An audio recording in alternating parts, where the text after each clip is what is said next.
All right, good afternoon, everyone. We have a special meeting of the City Council of the City of Cape May. We are here in the Cape May City Hall Auditorium. It is Tuesday, September 17th, 2024. The time is now 4:01. Please join me for the Pledge of Allegiance.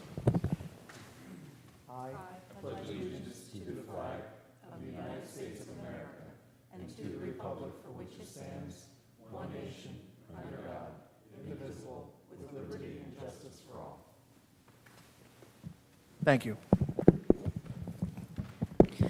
Under the Open Public Meetings Law, notice of this meeting was sent to the Cape May County Herald and the Press of Atlantic City, and a copy of the agenda was delivered to each member of City Council, posted on the website and the City Hall Bulletin Board. Notice is hereby provided that City Council meetings are audio recorded and/or video streamed live. Live video streams are posted to the Cape May City website. City of Cape May is not responsible if audio recording or live video streaming of a meeting is unavailable. Roll call. Deputy Mayor Baldwin. Here. Councilmember McDade. Here. Councilmember Meyer. Here. Mayor Mullock. Here. Councilmember Yeager. Here. City Solicitor Gillen Schwartz. Here. City Manager Dietrich. Here. Deputy Manager Riggs. Here. And Deputy Clerk Turner. Here. Council, we have one resolution on the special meeting agenda. It's 25109-2024, a resolution providing for a meeting not open to the public in accordance with the provisions of the New Jersey Open Public Meetings Act, NJSA 10:4-12. This is to discuss the Cape May MAC, the Cumberland County Improvement Authority Shared Services Agreement, and Shared Services Agreement with the Cape May City Elementary for playground improvements. Do I have a motion? Point of order. Yes, sir. Mayor. Yes, sir. As you can see in the resolution title, it includes MAC. As you see in the resolution, number 5, matters relating to the purchase, lease, et cetera, is not checked off, which refers to MAC. Okay. It is listed, though. It's just not checked off. It says Cape May MAC right at the end of that. Let's be consistent.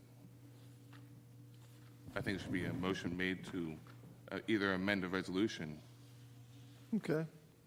because what I'm looking at is an agenda, which says it's in there, Right. but the resolution does not. Right. Well, it does. It's just not checked off. It needs a check on number 5. Is that a motion to amend the resolution to check the box? I'll make a motion to check the box. I'm just asking, just a point of order, because I don't see any issue with this topic being discussed. It's written down in there, it's in the agenda, it's in the resolution, so all we would need to do is check the box. I don't think anybody would have been confused whether we were talking about that or not. That's the issue from my perspective. Okay. Do you want to make that motion? I'll make the motion to Okay. check the box. One. Do I have a second? I'll second it. Roll call? Councilmember Yeager. Yes. Councilmember Meyer. Yes. Councilmember McDade. Yes. Deputy Mayor Baldwin. Yes. Mayor Mullock. Yes. Do I have a motion on the amended resolution? I'll make a motion. Do I have a second? I'll second. Roll call?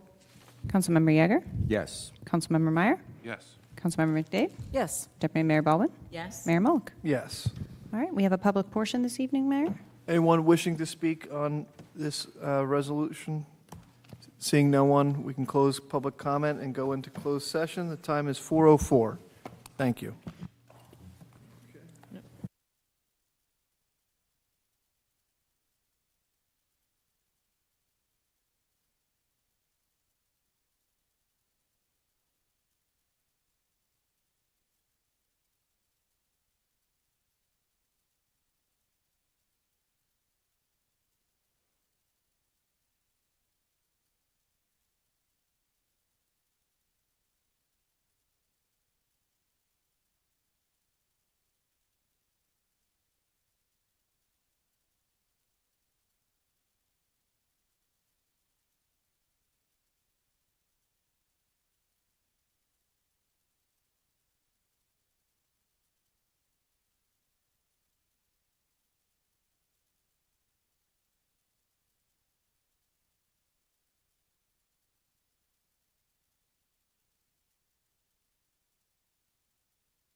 so that.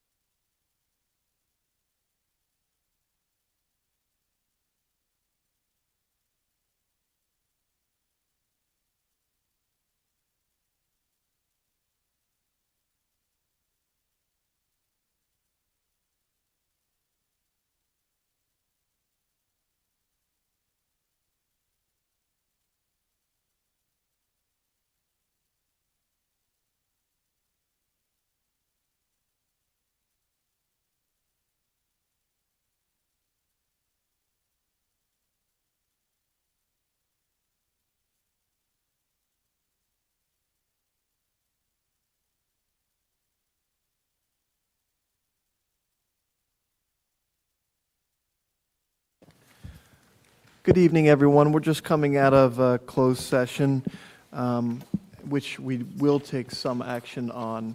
Mr. Solicitor, do you want to? Yeah, the discussion regarding the Board of Education Shared Services Agreement, council does anticipate.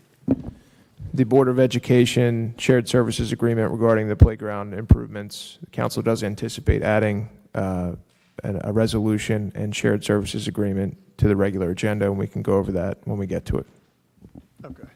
No other formal actions contemplated on the other items. Do I have a motion to close the executive session? I'll make the motion. And I'll second. Okay, with that, we'll open up our work session meeting of the City Council of the City of Cape May. We are here in the Cape May City Hall Auditorium. Today is Tuesday, September 17th, 2024. The time is now 5:11. Please join me for the Pledge of Allegiance.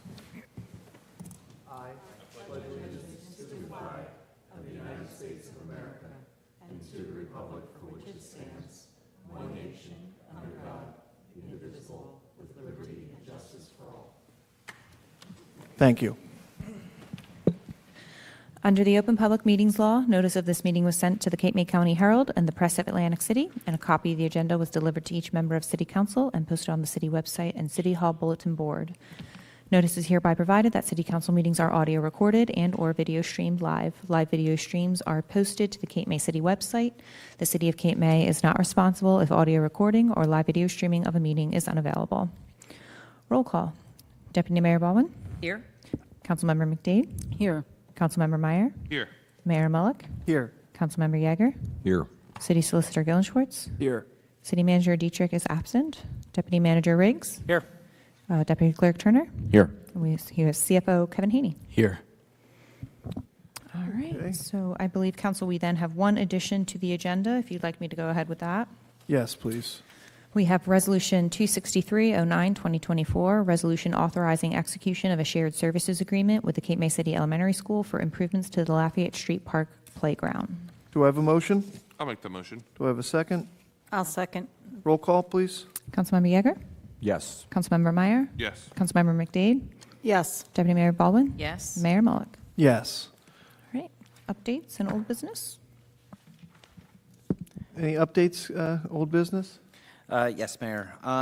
First, Mr. Dietrich does apologize, but he had to go to the NJPAC meeting, so the DEP commissioner is going to be there, and Mr. Dietrich is representing the city of Cape May, along with all the other municipalities in Cape May County, to advocate on our behalf and why these rules are just not in the best favor of the constituents of Cape May County. But in talking with Mr. Dietrich, we wanted to bring up a few things. First off, the beaches that will be guarded this week: Hughes, Philadelphia, Queen, Howard, Stockton, Steger, First Ave, and the Cove. Right now, they're on a double red flag due to the strong rip currents that are out there, but we will be updating what beaches are going to be covered by the lifeguards via social media, so stay tuned with that. On the NJPAC rules, if anyone is interested, there is a public comment period on September 19th. So if anyone wants that virtual link, they can reach out to the city manager's office and we can provide you with that link so you're able to participate in that. We received a request, actually Chief Coulter did, for the Lower Cape May Regional is doing an internship program.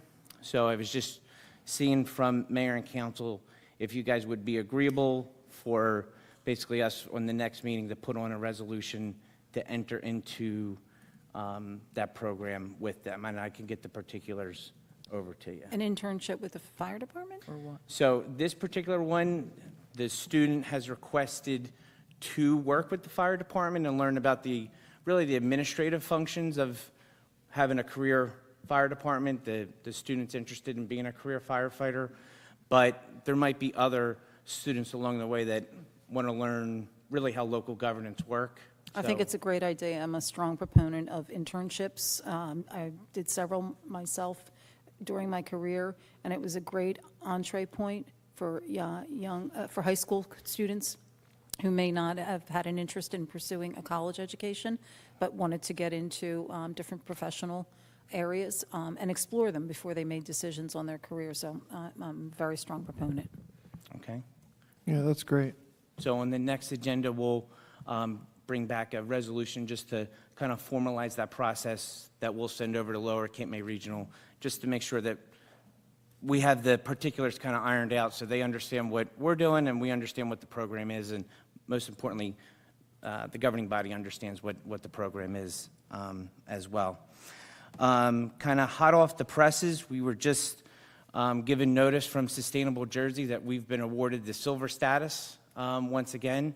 So obviously the city manager's office and the green team, along with Jim Rotella's office, we've been working over the last probably about a year to make sure that we're compiling everything and documenting all the good work that the city is doing, and then making sure Sustainable Jersey will accept those points. So I'll have more information kind of as we go, but at the League of Municipalities, we will be awarded with that nice big plaque on the silver status.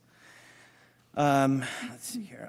Gridless, you will see a resolution on here authorizing to move forward. They will be at, I believe, the next council meeting or a future council meeting to give a formal presentation on what the particulars are on the program. I know Chief is in the audience, so he can speak a little bit more about it, but I just wanted to make sure everyone was aware of that. And lastly, last week, Casey, Deputy Chief Eck, myself, and Lieutenant Walker, we went up to a training program which was hosted by the NJ Film Commission. As we all know, we had a large film production come into town.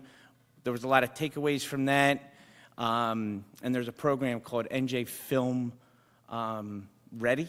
So we went up there to try to understand basically, hey, what are some things that we did great, some things that we should improve upon, and Cape May was the talk of the presentation. So we basically did everything that we should have been doing in that process as recommended by the NJ Film Commission. So you will see certain things starting to come back in terms of looking at different regulations and rules and things like that. But I just wanted to update you kind of where we were at in that process as well. And that's all I have, Mayor. Thank you. And I just also just reiterate, thank you. City Manager Dietrich was here for the closed session, but that's an important meeting. The Commissioner of the DEP will be there as well. So on to our finance report. Kevin, our CFO is with us. Thank you very much. Yes. Right. So I have pulled together sort of just a little end of summer finance report, mainly focusing on cash balances as well as revenues and expenditures compared to both the budget and compared to prior year. All of the information in this report is as of August 31st. So this first slide, this is just looking at some of the key highlights for our larger revenue sources, starting with occupancy tax. Collections through August are $1.3 million. This is a $112,000 or 9% increase over prior year. I do want to note that this represents collections through August, but the remittances from the state are given on a bit of a delay, so this represents actual data through June, so we still have some of our larger months ahead of us. But if this trend continues, we're projecting to top $4 million for the first time this year in occupancy tax. Parking, we are at $1.4 million for the year. This is $65,000 or 5% over prior year. projecting around 2.4 million total for the year compared to 2 million that was budgeted. Interest, we are at $850,000 total for the year across all of our accounts. This is $185,000 or 28% over last year. Mercantile licenses and construction, we do see a slight downturn in these areas, but in the amount of 1% and 2.5% respectively, so I don't think anything to necessarily be concerned about. Plus, with construction, we typically see an upswing in the last quarter of the year as the summer comes to an end and construction activity picks back up. So we should end up in line with prior year in that area. Beach tags, we are at $3.5 million collected for the year. This is a $740,000 increase over prior year, which of course is attributable to the fee increase that was implemented this year. I believe at the time that was introduced, we were initially predicting around $600,000 to $700,000 of increase, so we were able to even surpass that.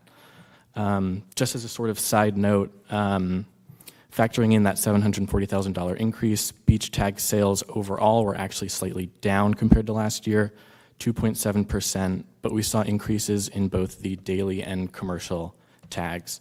And then to also touch on the new digital tags that were implemented, the total percent of daily tags sold, digital tags accounted for 8.4% of that total this year. So we'll see how that shakes out in coming years now as people start to get used to it. And that was only implemented in July also, right? So there was sort of a little bit of a slow startup. So, yeah, okay. Correct. Right. Let's see. Next is tourism. Event revenues are flat compared to last year. I think we're at a 1% increase. So this kind of suggests a sense of stability in that fund, which is always helpful in terms of planning for the next year's budget. And then water sewer revenues, we are at 4.2 million collected. This is $140,000 or 4% over last year, which is attributable to higher usage within the city, as well as some rate increases that were implemented to neighboring municipalities. And then finally, that last line on this slide is just a look across our four funds at the percent of their budget that they have spent to date versus the percent of the revenues that they have collected to date. So starting with current fund, they have spent 52% of their budget while collecting 78% of their revenues. Water sewer has spent 72% of its budget while collecting 60% of its revenues. The beach utility has spent 63%. Go ahead. Obviously, that looks bad, 72% now, but obviously a lot of their expense comes earlier in the season, is my understanding. Yes, I was going to touch on each of these as we move Okay. forward to kind of explain why some might seem higher or lower. Beach utility, 63% of its budget spent versus 111% of its revenues collected, so we are in pure surplus territory there. And then tourism, 57% of its budget spent versus 38% of its revenues collected. So we can move on to the next page. So this is a look at the city's cash balances as of August 31st. As you can see at the bottom, cash on hand was $39.7 million. This number fluctuates pretty significantly throughout the year. From month to month or even week to week, you could see swings up or down in the millions of dollars as bill lists are paid, debt service payments are made, tax collections are received, water sewer rents, things like that. So that kind of highlights the importance of having all of our funds available and on hand to sort of cover, whatever might come up throughout the year. And then, as I mentioned at the bottom, interest earned to date is around $850,000. The Fed has been hinting at some rate cuts upcoming, but I think our cash balances, especially in light of note sale and bond sale expected this year and next year, kind of puts us in a better leveraging position in terms of negotiating rates or even potentially reevaluating NJARM.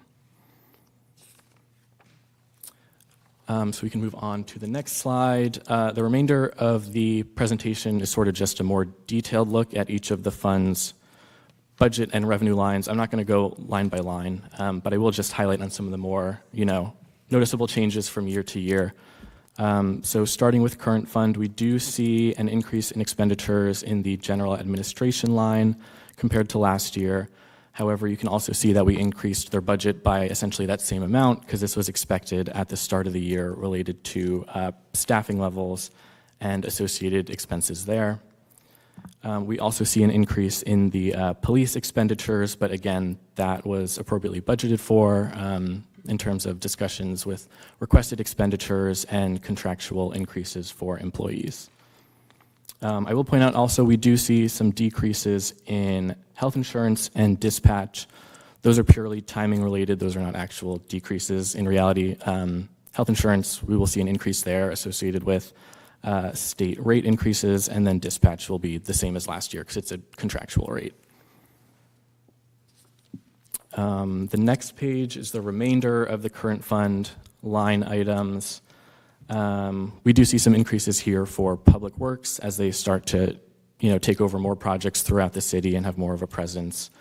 So again, that's been appropriately budgeted for. And then down at the bottom, we see that 52% of the budget spent this year compared to 57% last year.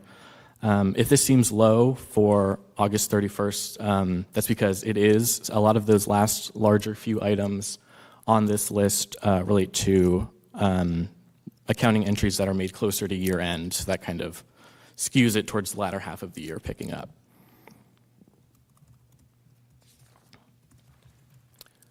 The next page is a look at the current fund revenues.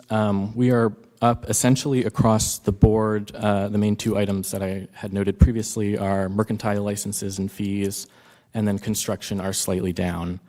I do want to make one note. The third item from the bottom, local purpose tax, shows a decrease of $350,000, which would be concerning, but that was a typo on my end. A bit of a mistake, if I will. I know, so rare. But that's actually closer to $33,000 decrease, which is to be expected because the county decreased the rates from last year to this year, so our collections would appropriately be less from year to year. Next is a look at the water sewer utility budget. This is what I'm going to, oh yes, go ahead. Sorry, Kevin, just as a note, that 33,000 rather than the 355, does that affect the bottom line? Yes, slightly for the current fund, current year and prior year would be, So yes. that's, that would be whatever that math works out to be, Yes. the positive. I can send updated numbers after. Yeah, this. no I noticed problem. it, I just like, right wanted to before. make sure it wasn't Yeah. just that line, it's the total at the bottom as well. Correct, yes, thank you. because that line item, it's taken as a proportion of total tax collections, and I did the proportion Nope, thank you. incorrectly. Next is water sewer utility budget. As Zach touched on, the total expenditures to date is 72%. However, last year, the percent of the budget spent was only 66%, and this is attributable to the sewer treatment line. That is where we charge our county MUA fees, and we did see rate increases this year as well as a reallocation charge that was handed down to us. So we will continue to monitor that line through the end of the year to see if a transfer might be needed closer to year end.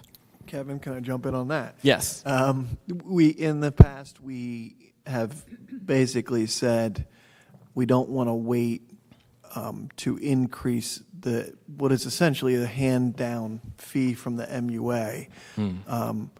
Previously, the town, Cape May, would wait several years and then do an increase. I think personally, and we've talked about this previously as a council, that each year when we receive that increase, that should just be a handed-down increase. Right. So will that be something that we'll look at, Oh, prior definitely. to January 1 to simply increase? Yeah, exactly. It's going to be factored into budget season kicks off now, essentially, so that's going to be factored into our discussions going into. And just for the public, when I say it's a very minor increase each year, but it's kind of silly to me to not just, we're paying it, so put it right into the bill. Exactly. And then we don't have some big increase 5 years down the line. Yeah, that makes sense. Okay. Next, looking at water sewer utility Revenues, as I mentioned, we were up about $140,000, not taking into account the fund balance that was used in the budget. We see some large increases in Cape May City water and sewer. However, we do see downturns in West Cape May water and sewer. West Cape May and Cape May Point can kind of fluctuate year to year, and this is typically attributable to usage. But overall, I don't think there's any area of concern in the water sewer revenue area. Next, moving on to the beach utility. You'll see a lot of these lines are maxed out at 100%. That's because the beach utility reimburses some of the other departments' salary lines for work that they do related to the beach utility. And that transfer usually gets made in August, so that's why it's captured here. You can see those lines are at 100%. Overall, though, the beach utility is doing a little better than last year. Only 63% of the budget spent to date compared to 67% in the prior year.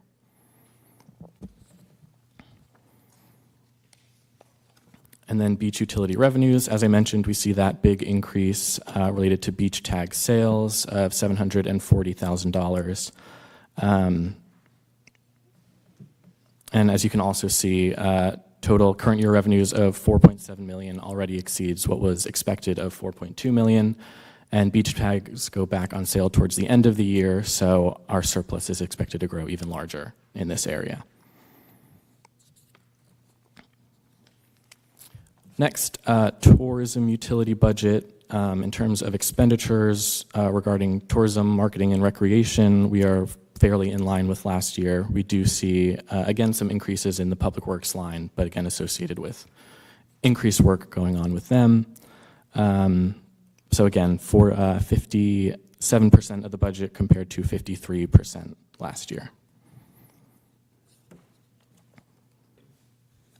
And then tourism utility revenues, as I mentioned, fairly in line with prior year, indicating stability in that fund.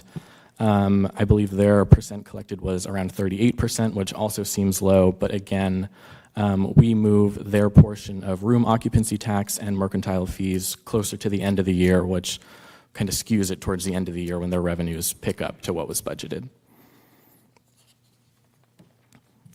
And then finally, just a couple notes as we're starting to enter the 2025 budget process. So our strong revenue collections this year will greatly help with planning for next year, especially when it comes to the impact to the taxpayer.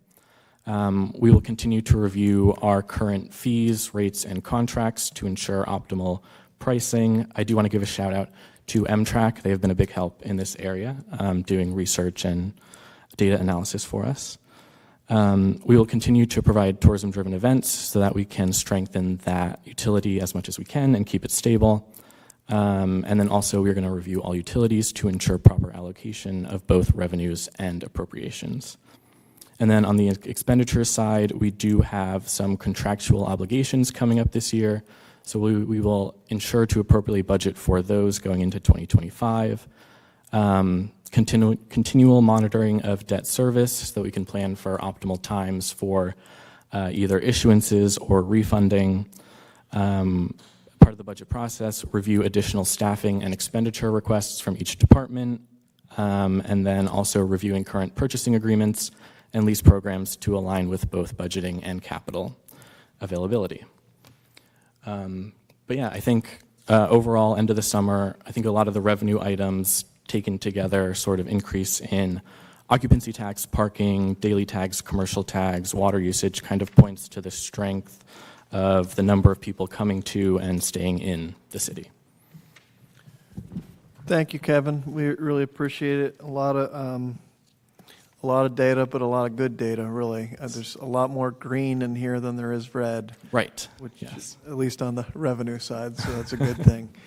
But very nice work from your office, too. I mean, obviously, a good tourist season makes it a lot easier It for does help. everybody. It does help. Yes. But you put a lot of work into it, and we appreciate it. And also, I think the fact that it's illustrated by each of the utilities and that, you know, expenses associated with the various departments supporting those other utilities are being charged to those, and that's, Right. so it's really showing a reflective picture rather than just having everything in the general fund. So I think it's more to that cost center based kind of Definite. budgeting, and I think that's a job well done. Thank you. Thank you. I can't believe Dennis isn't here for your presentation. Council, this will be uploaded to the city website as well for the Yes. public to Perfect. view once it's corrected. Yes, Thank once you. I make my update, yeah. Thank you very much, Kevin. Any other questions or comments, council? No? Great job. Okay, we can move on to ordinances for second reading. Yes, tonight we have 542-2024, an ordinance establishing metered parking days and hours at the City Hall parking lot, and there is a public hearing tonight. Is anyone here wishing to speak on 542, ordinance 542? This is the City Hall parking lot. Stacy Shan, 928 Columbia Avenue. My comment for this, I have two comments. One is the comment, I think a lot of this was done so that the restaurant could have parking, but he's not going to have parking because it's going to be parking for people going to the mall, and the parking spots are going to be filled and not going to be really available to people going to that restaurant. My second comment is, it'd be nice if this was not done till maybe noontime on Sunday, because a lot of churches do park in that lot. They are residents of the city, and now they're trying to go to church, and they're going to have to pay to park, which usually they just go in, they go to church, and they leave. And that was my only two comments. I agree with that. And I don't know how, I believe they can set it up in, Yes, they can in Park Mobile. on a daily basis. They should be able to block it, put a Sunday time thing on. I don't see any reason Okay. why they wouldn't be able to, Justin. I mean, it's all programmed, and we are going to have signs up there, so I would think that we just need to have a conversation with Park Mobile. We can work with the Yeah, vendor if yeah. it's. It's all programmed that way, so I do agree, yeah. So can I ask the solicitor a question? That's probably a substantial change, 10 a.m. to noon on Sundays? Sundays only. At the point that we're moving around times by 2 hours, I think the operative language here is, what days are we doing it on? I don't think changing the time is really moving the needle too much here, so we could do that Okay. at the table potentially. And Okay. the amendment will look something like Saturdays, you just get rid of "and Sundays" in there.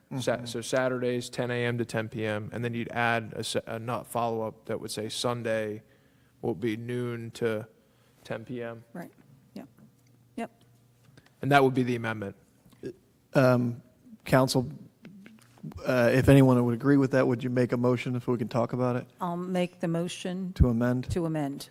to Sunday at noon Noon. rather than Sunday at 10 a.m.? I'll second that. Council, how do you feel about that amendment?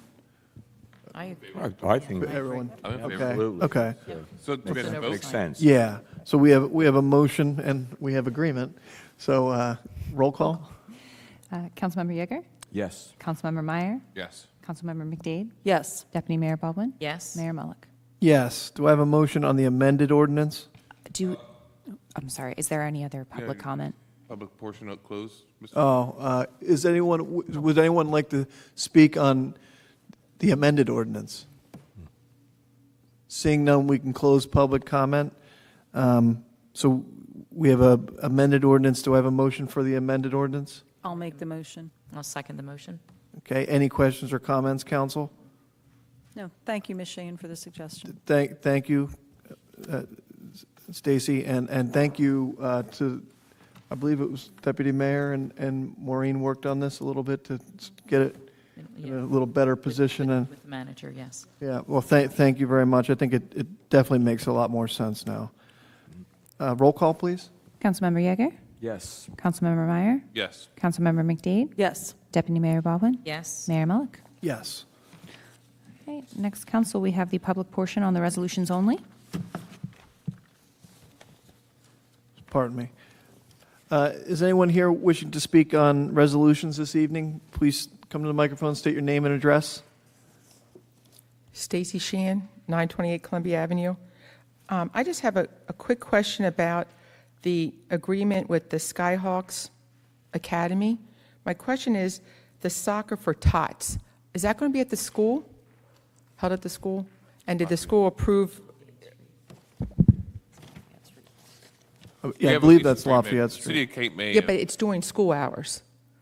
So it's during school hours that you're bringing another organization onto their playground with their other kids. That was my reason for asking that question. Thank you for bringing Because the tot soccer is from 9:30 to 10:15 in the morning on Thursdays, and then from 10:15 to 11. As I'm asking, is it on school property with the other school kids? Did you get the okay from the school board? That's my only question. Justin, do you know the answer to that or no? I know, obviously, So- Paul worked on this. Yeah, so Casey did coordinate. There was a conversation with the Board of Education. I can certainly, double check, then make sure that they're in agreement with it.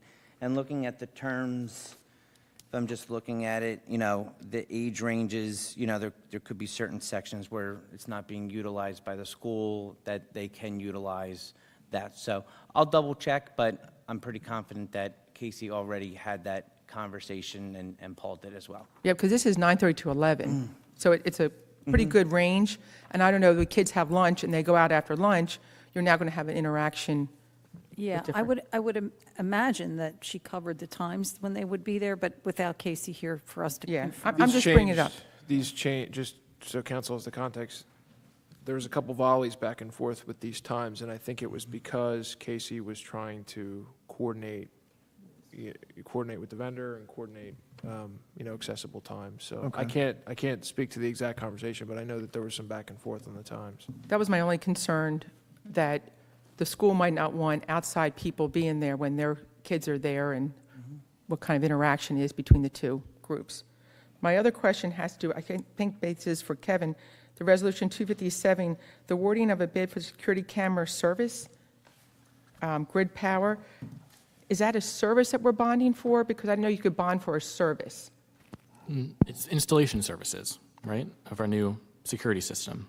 Okay, I wasn't sure if it was installation or a service that they were using their monitoring computers for the next several years. Oh, gotcha. No, it's installation of like new Okay, so it's cameras, just security, installation things like service, that. okay. Because I knew there was also the monitoring services that you had to go out for also. Correct.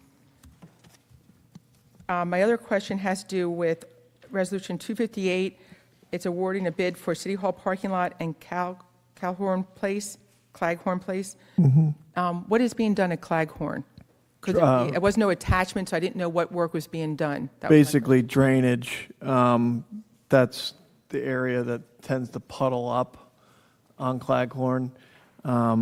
You may. Yeah, but I thought that that they were going to have to run the drain to Congress Street, I think. So that's why I wasn't sure it was Claghorn that included running to Congress Street, the work. My recollection, which is not good, but is there's a sewer pipe on the opposite side of the street. Not sewer, first off, it's storm drain. Yeah, I understand. But there's a storm drain pipe on the opposite side of the street that we can cut through the street and pipe over to that storm drain, which then drains out to Congress, I Congress. believe. Yeah. Okay, because I thought it was actually laying at the end of the street by Congress Street. Like I Wherever said, it is, I'm not It's where really the bend familiar. is. It's where the bend. I think it's on the Okay. bend. Okay. Yeah. But this is to address it. Okay, I thought it was, I just was, Yeah. We've all I just been wanted to there. make sure that that was what it was for. Yeah. Thank you. And then my next question has to do with Resolution 260, when we're increasing the amount for the appropriation of funds for the lightning strike from $200,000 to $450,000. Is the insurance company paying anything? The insurance company is paying all minus a $1,000 deductible. It's not going to be up to this resolution essentially is up to $450,000. However, the claim right now is right around $381,000, that ballpark. essentially the increase was necessary because it was identified that basically, you feel how humid it is in here right now? The HVAC controls in City Hall were affected by the lightning strike, and it needed some time from the vendor to kind of identify that. So that was added on to the claim. Okay, but is the insurance policy paying this? Or we get reimbursed from this? All minus a $1,000. Okay, so this is all going to be reimbursed? Correct. That's all I care about. I can add, we've already received $100,000 to date of the claim reimbursement. So I'm sorry, what was that? we've already received $100,000 to date of the claim reimbursement, so. Okay, great, thank you. Okay? Thank you. Anyone else this evening on resolutions? Mr. Johnston? Yes, here's Paul Johnston. I own the Cove Restaurant, 405 West Beach Avenue. I'm here to discuss resolution number 259-09-2024, resolution awarding bid for reconstruction of Beach Avenue, Broadway to the Cove. Does that specifically, my specific question is, does that include the bollards? Does it include the bollards? Bollards, which are 6 bollards that are 20 feet east of the barricade, Yeah. which It- which actually truncate My at the under- Beach Avenue. Again, I think this would be a better one for Paul to answer, and I apologize, but I believe that the bollards are included in the bid. Those locations have been changed. That's right. Okay, the 6 bollards have been changed. And by the way, I don't know if it's going to be 6 bollards or not. Couldn't tell you. Okay. So the consensus is those bollards were designed fall. So is that No, a fair it statement? was an accommodation with you. I'm sorry? It was a combination. Accommodation. With your recommendations to the city. Okay. Can I see that design? When it's, Well, I think what I remember the city manager saying to both of us, I believe, was that some of these will be in-the-field changes to make sure that it makes sense. yeah, well, I would need to know in advance because I really can't rely on a field change. I can, it may happen, it may not happen. I need confirmation what's going on. It is in front of my property, so. I understand I have a right that. to know. Look, we want to do it right, so this went out to, we spoke 2 weeks ago. We spoke here Right. 2 weeks ago here. We didn't speak in front of the site, which I requested.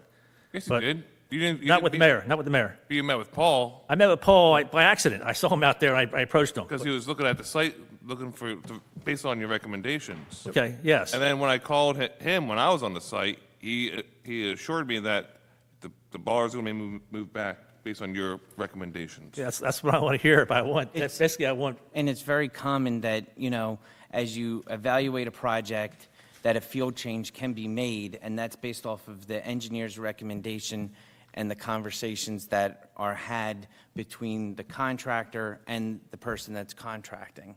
Obviously, I'm not the city engineer, but knowing about project management, it's a very common practice. okay. What I'm looking for is something like this with the bollards removed or adjusted, or that's what I'm looking for.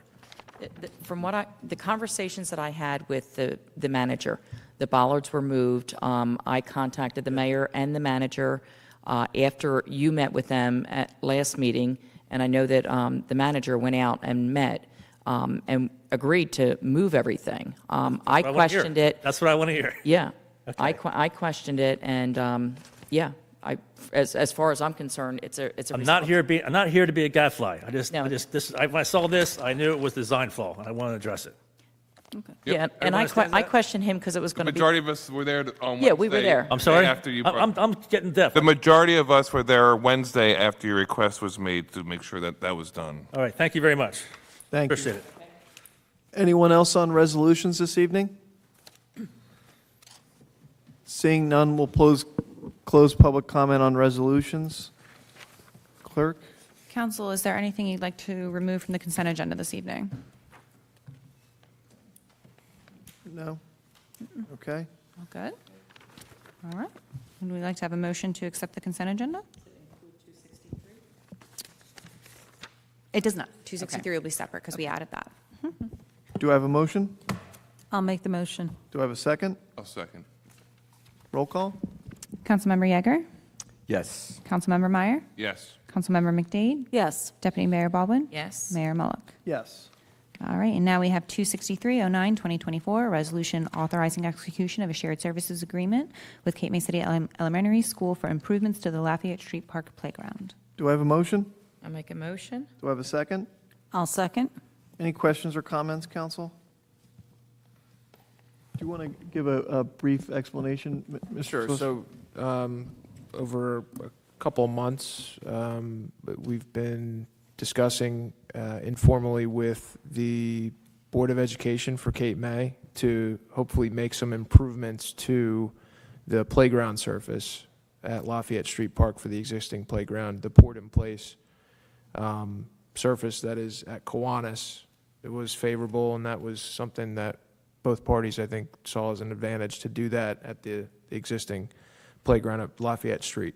So at the last council meeting, we authorized a state contract vendor contract to do that work, subject to us arriving at an agreement with the Board of Education, and just through both having to meet as public bodies, we approve it, they approve it, and they also have to review themselves and approve it. So we're at the point, I think, where we have a proposed final agreement here, and the agreement is a 50-50 split of the contract costs, a 50-50 split of any soft cost, engineering costs, which in this case is probably going to be minimal to none, because we were able to get a state vendor to do this. And but their soft costs are capped at $5,000, but we probably won't need that provision. And we'll be the lead vendor, or the lead agency in terms of procurement and execution of the project, and the Board of Education, much like the pool project, will be paying us back in installments. The first installment will be no later than July 31st, 2025, after their next budget year. Their budget year begins in July. And then the second payment and final payment will be a year later from that in 2026. Board of Education has a history and track record of paying early, and they have the ability to do that under this agreement as well, much like the pool agreement. So those are the essential terms, and that's what's before council tonight. And if approved, it will be sent to the Board of Education's attorney and their secretary for potential approval at their next meeting. Okay, any other questions or comments, council? Okay, roll call? Councilmember Yeager, Yes. Councilmember Meyer, Yes. Councilmember McDade, Yes. Deputy Mayor Baldwin, Yes. Mayor Mullock. Yes. All right, moving on to new business. New business, city solicitor, any new business? Nothing tonight, Mayor. Thank you. City manager, None tonight, Mayor. deputy city manager, city clerk? Yes, we are coming up on the fall season here. We have a lot of events coming up, notably the Oktoberfest event on Saturday, September 28th. That's in the Carpenter Square, Hughes Street, over there area, 9 a.m. to 6 p.m. And I believe Chief might go into some more detail. I think he has a number of events that day all over the city. We also have the 2024 Halloween Parade being held on Sunday, October 20th. So be sure to keep an eye out for registration for that. That's it, Mayor. Great, thank you. Council members, deputy mayor? Nothing tonight. Okay, Councilmember McDade? Nothing at this time. Thank you. Councilmember Meyer? Nothing at this time. Councilmember Yeager? Nothing, thank you, Mayor. I'll stick with the theme. With that, we'll open it up to public comment. Chief? Just to expound on Madam Clerk's assessment as far as the 28th, a very busy day for us. Leading into the shoulder season, I've come to the realization that we don't have a shoulder season anymore. We just have a season that continues into December, which is good. I spoke with Ms. Sheehan earlier about the summer and the status and how it felt busier, but maybe it wasn't busier than some of our past summers. So, you know, that people can look at that in a revenue base and see how that fluctuates up and down for the city, for the vendors, for the merchants. But I felt there was a lot of people in town. Chief, move that mic a little closer. There was a lot of people in town. My still remaining concerns was the exodus out of Cape May all day long on both bridges, incoming and outgoing. 30 to 40 minutes to get off the island kind of concerns me. So a lot of ways I look at that from a law enforcement standpoint, the what ifs go across my mind. So I've been reviewing the contraflow, and if the event that, as we come into hurricane season as well, I don't think it'll be so bad on this end of the season, but on a busy weekend, say Oktoberfest, and we get some wind like we're getting here, or we get some other type of event, it's going to be a mass exodus that I need to kind of work with Lower Township, Wildwood Crest on both bridges and try to figure out what the best means of egress, because it's, something that floats in my mind a lot. So I am working on that, and OEM and I and the team that we have a great team, Deputy Chief Eck, Mr. Riggs, and Mr. McCluskey, Frank. I was going to call him Frank to be professional, Mr. McCluskey. So we're working on a lot of these projects, getting the word out for the weather that's impending, and as we come in the season of hurricane. The 28th is going to be a very busy day for us. We have a lot of events in town, outside of town. Aaron mentioned the Oktoberfest brings a lot of people into town, so be patient with the traffic flow and how things move around the mall. We have some staff out there. We also have staff in West Cape May. They're having a large event out there from Shorehouse Canna that will impact Bayshore Road, the Ray Farm, and there's some concerns out there as well. So we're going to closely monitor that. We're staffing that up. We also have another event on the beachfront, the wind event. It's going to be down the other end of the cove there that could draw some people. Last year it grew, I think it was like 89 or 90 people. Could be more, could be less. Out in Village Green, we have a small event in the afternoon. Morning, pardon me. So hopefully it will be, uneventful as it always is, and a delight. So we'll do that out there. They can be pretty rowdy, too. They can be. They definitely can That's be. for you, Chief. Hey, see this gut of mine. But yeah, so we're moving in, and we'll continue to plan as every weekend comes through, as we get closer to the holiday season. It gets busier. People love this town, and they come. So just bear with us as we try to navigate everything as we go. All right. Thank you. Thank you, Chief.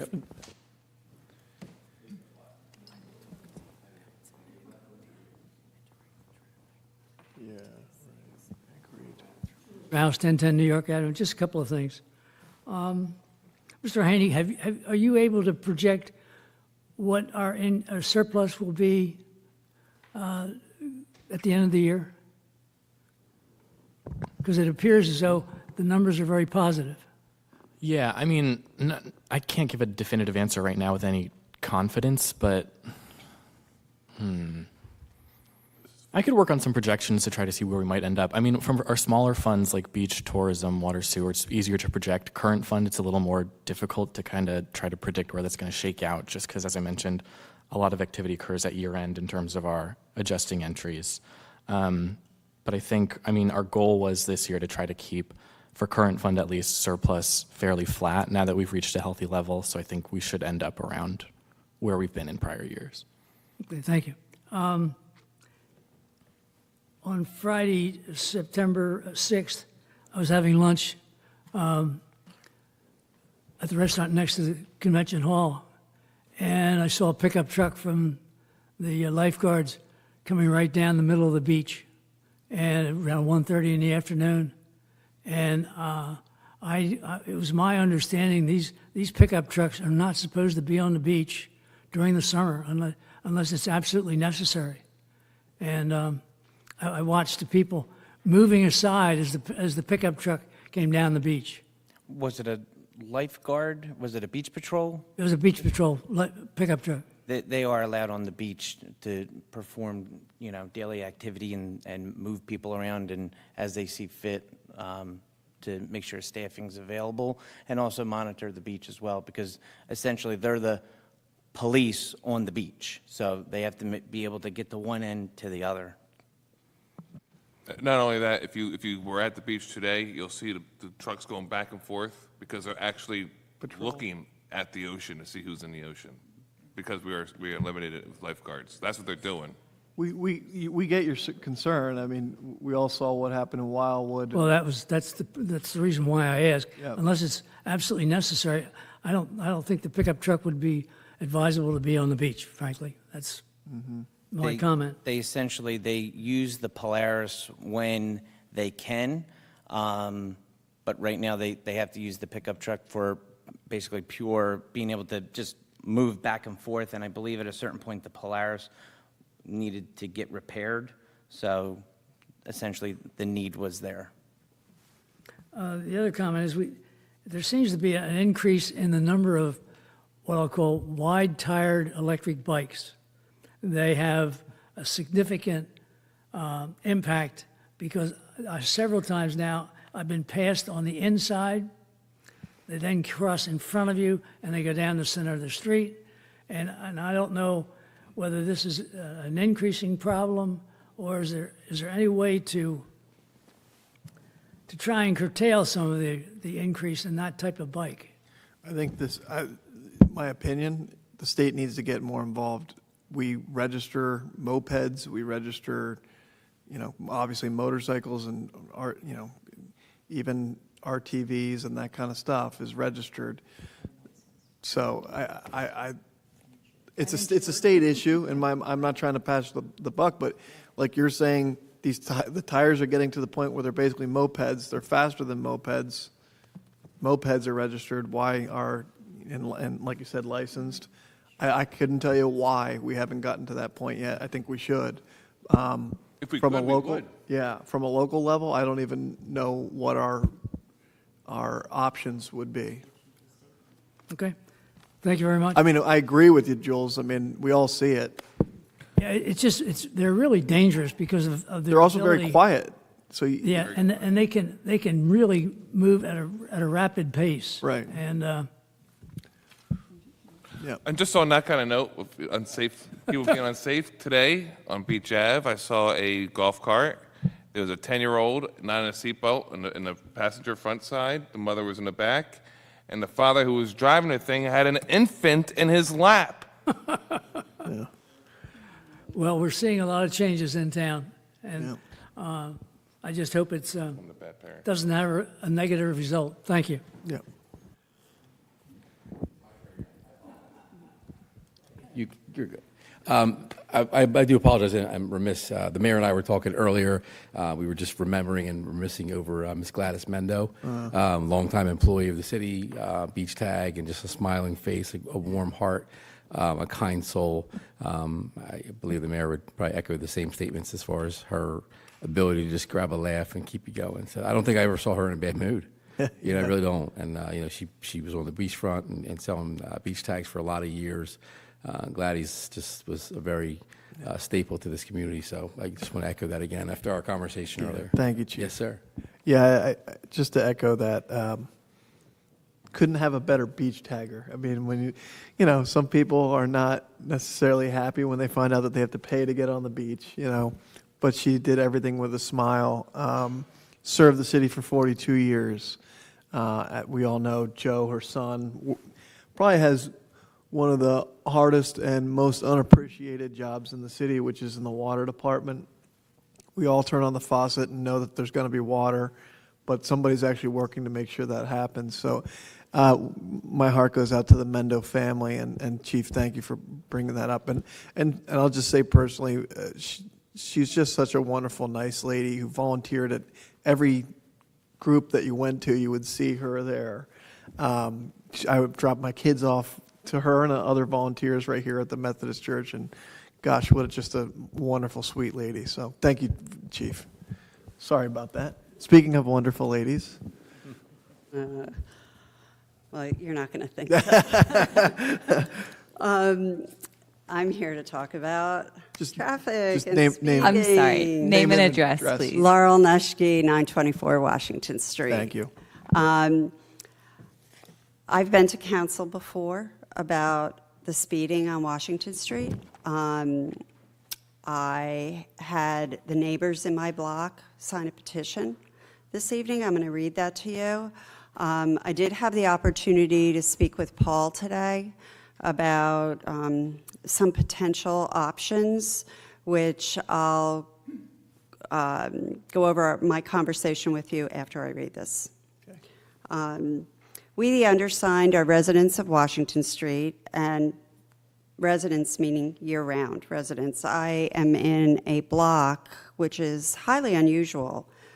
We have most of the houses in our block are occupied by year-round residents. It's a a gem of a block, for which Deputy Mayor Baldwin is part of. We are requesting City Council to enact measures to mitigate the speeding on Washington Street that occasionally results in car accidents at the light of Washington and Madison. It has been frequently observed that drivers disregard the speed limit, attempting to beat the light, and wind up running the red light leaving town. Motorists also ignore the no turn on red signs at the intersection. With the increase in the number of cars entering the city, it's only a matter of time before one of these car accidents results in a fatality. In addition, motorists disregard the crosswalks that are designated for pedestrians because no signs exist to warn them to stop for pedestrians. The corner of Queen and Washington is a well-used crosswalk for children going to and from school. We've witnessed school children standing in the crosswalk with their parent as cars refuse to stop and drive through. The opportunity to address this issue is now. We offer the following suggestions. Speed humps. Stone Harbor and Cape Point have had success with this approach. In order to ensure fire trucks can use Washington Street, there could be cuts placed in the humps the width of the fire truck's axles, so they would be able to navigate without having to go over the hump. Four-way stops at the corner of Washington and Madison. West Cape May has seen success with this approach.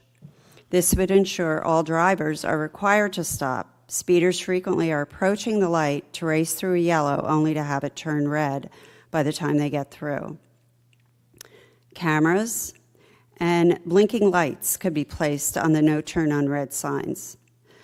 I have signatures from my husband and I, 924 Washington, the Kurtzes at 910 Washington, Pat and Art Bourgeot, 914 Washington, Pete Baldwin, 909 Washington, Susan Sperato of 1002 Washington, Eileen Gallagher, 923 Washington, J.R. Rosenthal, 921 Washington, Casey Glazer, 918, and Suzanne Taylor at 921.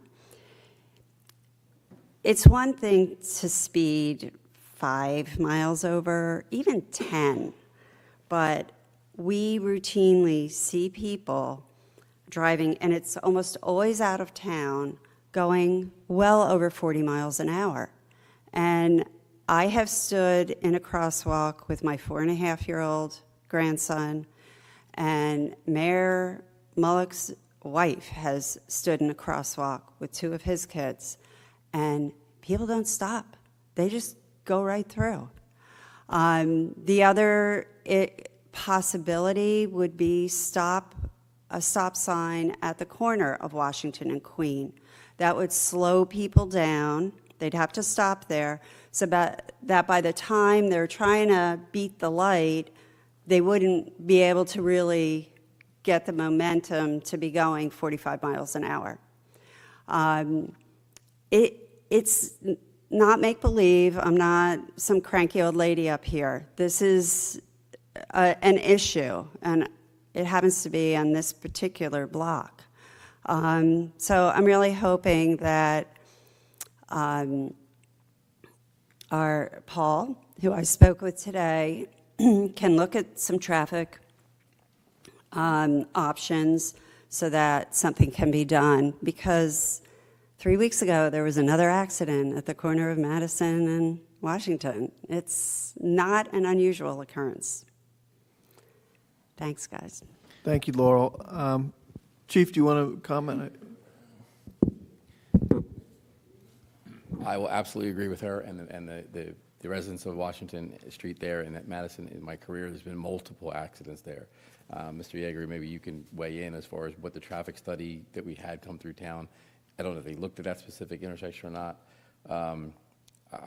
I would hope, and I will meet with Paul tomorrow about it, but we should make some of these recommendations, at least review it, have it studied, have it vetted. Speed humps, I don't know that are going to work, just because I don't think they work in they're not allowed in certain areas, but a 4-way stop, a stop at Queen, again, my sentiment is slow down and smell the salt air. So there's no rush to get down, and that intersection is predominantly the worst on that stretch. We've talked about switching the parking to one side or the other. we got to control the speed on that street. It's hard for my officers to run radar there. Not that we can't. We could sit in PNC maybe and hit some radar and, or kind of swing around. I think the problem is once we tag the radar, it's how we get back and get around and do a U-turn and chase the car. So I'll work with my Lieutenant Mazza on that, Patrol Division Commander, as far as how to run radar in the interim. And then I think we move forward with a decent traffic study, even if we do something right in that 100 block. It's the 400 block? 900 block. 900 block, pardon me. So definitely, I agree with her, and your sentiment is absolutely correct, on point. We did, because I had asked, and we did have the crosswalk sign put out there on Queen Street, thankfully. Okay, thankfully. I think it's interesting, the idea of a four-way stop. I've never thought of that personally. I haven't either. We've placed them at other places in town. Maybe Justin has a way in there, but as far as it being the legality of it, but. It is a county road, Madison too. Sorry? Madison is a county road, so we have to get county. The county approval. So, so I did speak with City Manager Dietrich kind of in advance of the meeting, and he has agreed that we should do a speed study specifically on this area, and he is going to be working with Chief Fashel and the police department and putting together some sort of a speed study plan to look at these issues and try to come up with some solutions that aren't short-sighted, because if we're going to bring in, one solution that could be causing 10 others, we want to be able to say, okay, here's a solution to the problem that's going to last a while. Yeah. Chief, in New Jersey, you're not allowed to have speed cameras, right, to be able to take it? I've actually had to entertain that with Yeah. Mr. Gillingsworth. Yeah. I would love to have them, Yeah. but you're not allowed. I thought that they were outlawed in New Jersey. Yeah, they definitely are. It's not that, I even thought about if we could have them at least to give warnings, but it makes no sense to spend that kind of money, but I wish they were, because I've gotten tickets in Maryland for speeding at 29 miles an hour. This is not the answer, because we've done it already, but we did reduce it to 20 mile an hour. We did see a reduction in speed. I mean, we collect data from the speed. Those LED flashing speed signs actually collect the data. Yeah, they record it Like the monthly. chief says, we don't issue tickets from that or anything, but we get average speeds and things like that. The average speed has decreased. I know exactly what you're talking about is there are still speeders, people who are going 40 or whatever they are to go through the light, which is probably, I would agree that's probably a good assumption. Yeah, it's a definite. So, Listen, Cha-ching. yeah, we don't see a base stream from revenue on that, but I don't have a problem. I would rather ticket them and get them down with. The city doesn't see a huge number from that, nor would I condone officers writing tickets just to gain any income. That's for me, but I want to save lives, so that's most important. Both ways, because I have the notches up the other end of the corner there in the 1,000 block. They complain all the time. Larry's in my ear constantly. But yeah, I think we definitely need to exercise some monies that way, or even go back to the people that did our traffic study. They might have looked at the intersection anyway, because we paid them to do the whole city and the whole island. So it might have already been in record, and they could just go back to it and say, yep, let's flip to that page. Chief, just Yes, sir. Anecdotally, not data or anything like that, but when I was in West Cape May, Elmira and Park was always the Horrible. topic. That's why the four-way went in. And then when I was there, they did the four-way. Is that just That anecdotally? intersection has been controlled primarily because of that four-way. The accidents have went way down. Yeah. That intersection at Madison, like she refers to, have gone up. And then difference other- being there wasn't a traffic light there. Yeah, they're different. Well, yeah, Yeah. that's the difference. But people who try to run it to beat it, there never was a traffic. There was only the one way of stop signs. The four-way controlled that. These people are pausing there, and for us, like I said, it slows us down as Dennis and Elmira. That stop sign will always be there as long as I'm here, as long as you can keep it there. I know people hate it, but it does work. But the four-way stop sign she's referring to, I think, it's going to be an adjustment, but life is an adjustment. Yeah, and you know what, with what we're doing, we're proposing to mill and pave Washington Street, and we all know what Speedway. that does as well. So that's going to be, even increasing the speeds a lot more. Well, we should put some speed reducing measures such as they do on the other roads that has been redone in Cape May, such as line striping. The line stripe, right, the line striping will help, maybe some additional 20-mile-an-hour signs. Yeah, definitely. I think we definitely look, I don't want to just take Washington Street. I want to take Lafayette Street back into consideration with the county because, you got 25. You got 25, but when you get off that little bridge and you come cooking into town, you're moving Well, both ways. one of the other reasons I think we really want to put 20-mile-an-hour signs on Washington is so many people take Washington, so they see, okay, oh, they're actually 20 mile an hour here, not 25, Yeah, So we put a couple stop signs on both of those streets. I don't know how you do it on Lafayette, but Lafayette definitely should be picked up or at least looked at as well. If you're going to do a study for one, do a study for both. And if you did it at Union, and stop them at Union or whatever you do, but somewhere along that way because people come in and out, and I get the complaints from the Lafayette Street side as well. We'd have to probably work with the county. Absolutely. Yeah. Definitely. I just have one thing to say, ma'am. I'll be happy to sign your petition. As if you don't know me riding around town on my scooter, exactly at 900 cute. block, I have been passed by a vehicle, and that PO'd me because it's a double yellow line. And when I was at the Public Works today, and I'm asking about signs for the promenade, what you can and can't do, dogs, whatever. I saw the other signs up there. Do not, stop on this line for red, et cetera, et cetera. And I made a joke to the Public Works superintendent. Underneath the law, it says stop here, do this, do that. Can we put parentheses, certain state drivers? Because I see those are the ones that are always violating the laws. That means you. Not so much New Jersey. Okay, that's just a little joke. good evening. Hi, I'm Kevin Hammerin, 1010 Washington. Hi, Kevin. So, yeah, I think we've actually talked about the same subject. People come off it, I know what you're saying about that. I would happily sign your petition too. There's about 3 accidents a year at Washington and Madison, 2 of the ones that I can think of in the last couple of years, both of which I responded with the fire police, have wound up in the yard of the inn at the park, just narrowly missing the front of the house. So it usually is somebody who's running the light. That is correct. It's often someone who makes the right turn illegally there onto Washington, something like that. I know there's some issues with the sign that says no turn on red. It's actually kind of set back from the intersection, so people are already past it before they realize it. Although there's another one sitting up on the by the traffic light. What I'm just going to add to is that whole stretch is really pretty tough because when you're sitting at the light at Washington and Madison, the people who are heading out of town, when that light changes, they take off. I mean, it's the FedEx truck, it's the U.S. Post Office truck, it is cars, it is those moped things. They come flying down Washington in the direction of the Physic Estate, and I've actually suggested to the police chief that I would happily feed and water a cop to sit on my front porch with a speed gun, and they can pull them over into the Physic Estate and ticket them in the parking lot. I mean, they are way above 40 miles an hour, and they come off the light like a shot. What do you suggest, Kevin? I think honestly that one of the best things to do is really set a speed trap at the Physic Estate and just pick them up. You can have one sitting right where the tennis court is, and then you literally have somebody, come on in here. Do you think it's the same people or not really? Oh, I think you can see the FedEx trucks, for instance, going down regularly. Right. You can see the U.S. Post Office trucks. They're both speeding. The vans and the cars that are just leaving town. It's a repetitive incident. You could sit there and you could probably get a half dozen people in a couple hours at the most. Okay. So I think it really does, honestly, mean that it's people who are just, they see a wide open stretch and off they go. Yeah. Agreed. So we will work with the chief on that. Laurel, just to tell you, we're going to be repaving Washington pretty soon. Actually, I'm not sure exactly. Is it sometime in October? Yes, Mayor. So we will work with you on the striping, at least so you see the striping plan.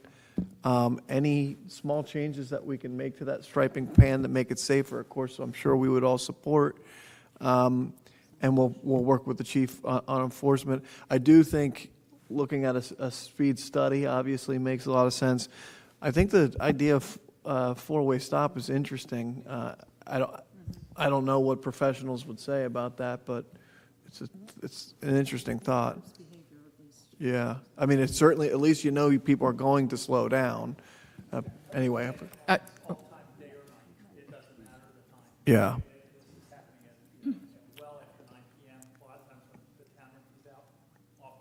Yep. Stacy Sheehan, 928 Columbia Avenue. I just want to point out, when you're talking stop signs, according to the National Transportation Bureau, they say stop signs actually increase speeding because then people are speeding between the stop signs. So we just got to be careful when you do something like that. Green. Yep. I just want, Yeah. I think they should. And I know you're talking about data, but where that sign is located, I think gives you false data because it's right where people turn into the tennis court. So they're going 0, and that goes into the speed limit of people speeding in town. So I don't think it's a true accurate measure of the speeding down Washington Street because it's almost at like a turn. I So you're agree. gonna get- Should we put that sign in the 900 That was just my block? opinion. We should probably put that sign in the 900. Well, just if anybody Just wants- real quick, I think what's more important necessarily even than the data is that it's in a good location for speeding. It's a really high visibility location, kind of halfway up the block. I mean, I'm sure that's why that location was selected. I mean, it may skew I'm the just data. saying that it's not, Yeah. Yeah, it may skew just same way with the one at, on Madison, which, by the way, is a county road, and we should be pushing the county to install another LED set. The county, by the way, the county did install, I'm sure everyone has seen, going, toward Kiwanis Club from the beach. You see the bigger yellow LED speed sign, that is from the county. It'd be nice to get one on the opposite side of the street eventually, but. Can I just ask, I'm not really familiar with this, and maybe you understand, why can't we have those big speed bumps? What's the reasoning behind that? With the fire trucks? Just from my perspective, and City Solicitor Gillian Schwartz can certainly chime in, the Joint Insurance Fund actually has highly recommended against any big speed humps or big speed bumps because of actually it causes damage to vehicles, causes damage to municipal vehicles, actually increases accidents versus decreasing accidents because basically you're coming up, now you either, you slam on your brakes to avoid the big, hump on your car, or you hit it at full force and you just destroy the undercarriage. Okay. So it really is just a highly recommended thing against doing. I guess we're all about enforcement then. But to that point, I've seen many municipalities, geared less towards stop signs and more towards traffic lights, and then gauging it with the police department. So I think, doing the speed study will certainly allow a better strategy and looking at kind of how we're going to approach this, because with the paving on there, we do have to look at kind of what's going on. So I appreciate everyone bringing it to our attention. I just have a question, and this is for Kevin. You said the MUA increased their rates, right?